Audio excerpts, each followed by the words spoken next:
राधे राधे। नमस्कार। मेरे YouTube channel श्रद्धा में आप सभी लोगों का हार्दिक स्वागत है। उम्मीद करती हूँ कि आप सभी सुखी और स्वस्थ होंगे, भगवान की भक्ति में व्यस्त होंगे।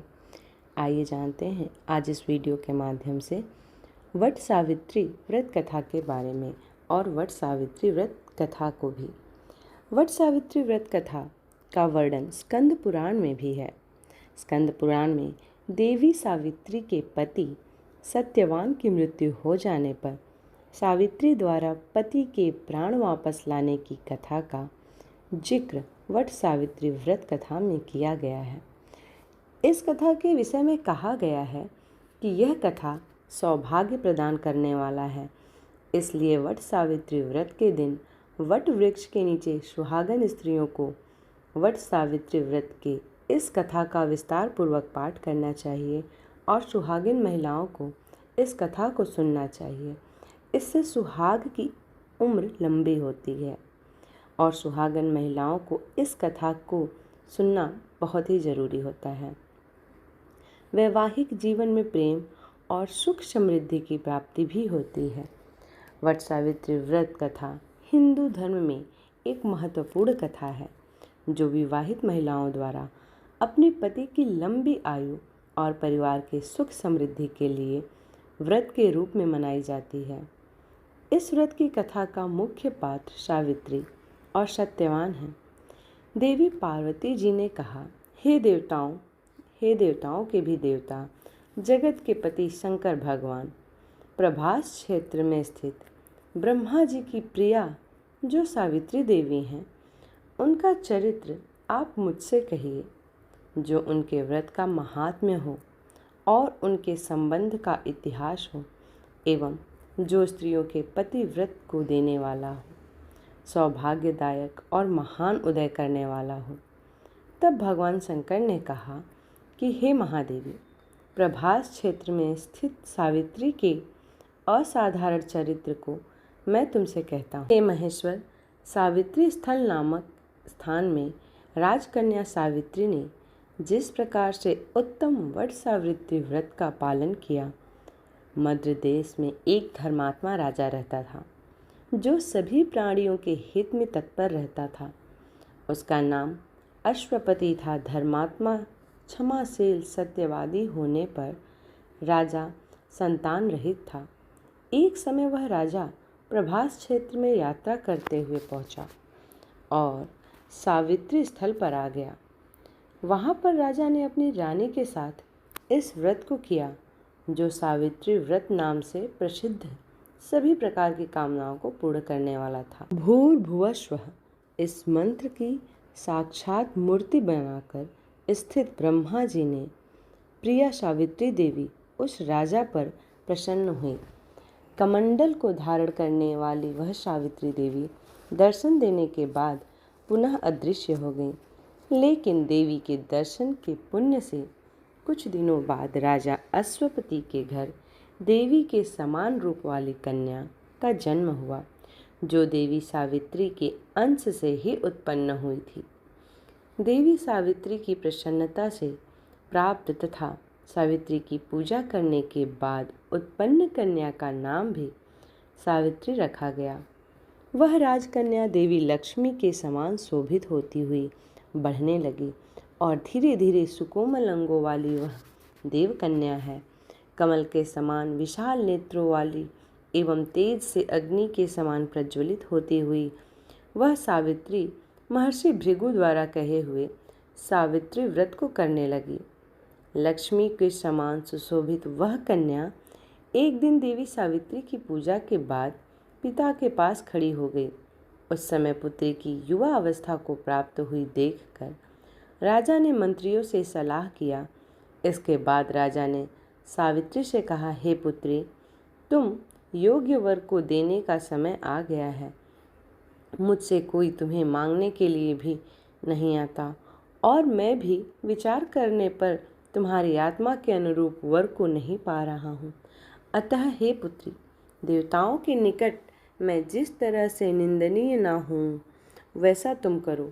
मैं धर्मशास्त्र में पढ़ा और सुना भी है कि यदि पिता के गृह में रहती हुई विवाह के पहले जो कन्या रजोधर्म से युक्त हो जाती है उसके पिता को बड़ा पाप लगता है।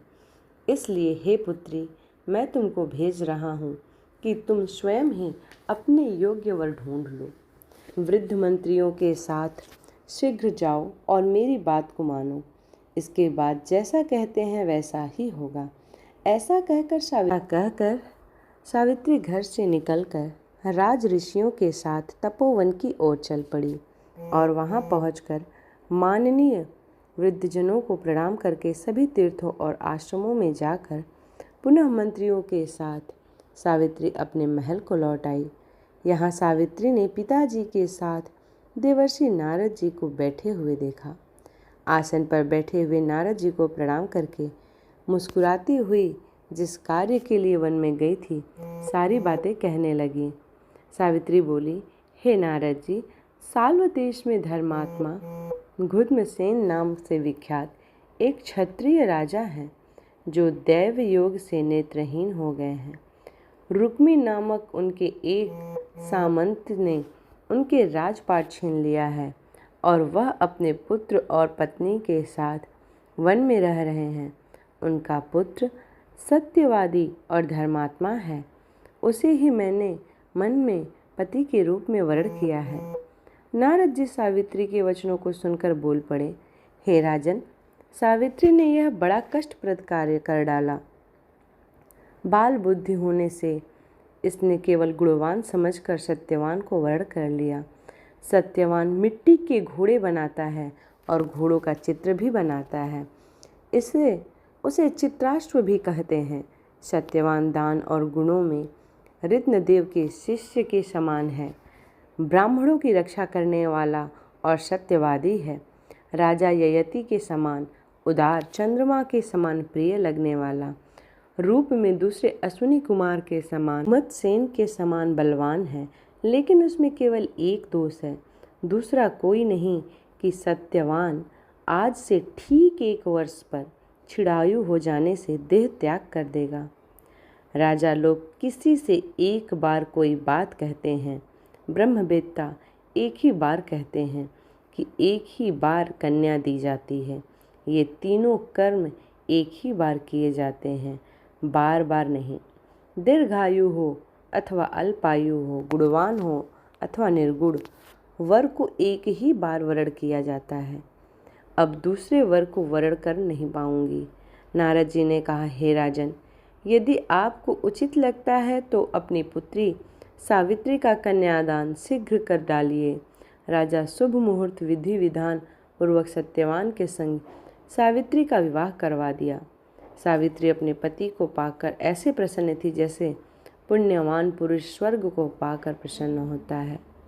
सावित्री उस सत्यवान के साथ आश्रम में रहते हुए नारद जी की कही हुई बातों को याद करती रहती थी और उस दिन की गिनती रहती थी जब सत्यवान देह त्याग कर चले जाएंगे।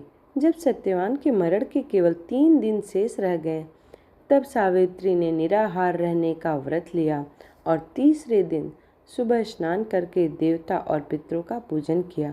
फिर सास ससुर के चरण वंदन करके वह भी पति के साथ जंगल की ओर चल पड़ी।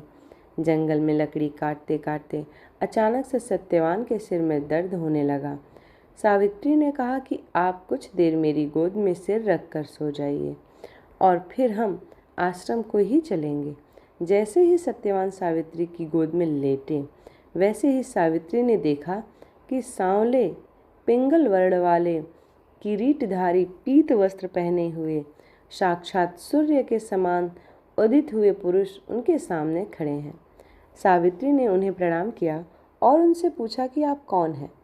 इस पर यमराज ने कहा, मैं सब प्राणियों के लिए भयंकर और कर्मानुसार उनका उचित दंड देने वाला यम हूँ। सो हे पतिव्रता सावित्री, समीप में पड़े हुए तुम्हारे पति की आयु समाप्त हो गई है। इसे यमदूत पकड़कर नहीं ले जा सकेंगे, इसलिए मैं स्वयं आया हूँ।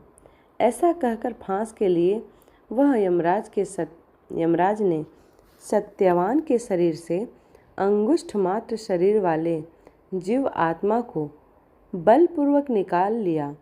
इसके बाद यमपुरी की ओर चलना शुरू किया। सावित्री भी यम के पीछे पीछे चलने लगी। यमराज ने सावित्री से कहा कि कोई भी जीव बिना आयु समाप्त हुए यम मार्ग से नहीं जा सकता। सावित्री ने यमराज से कहा कि आप जैसे सज्जन पुरुष के साथ मैं चल रही हूँ।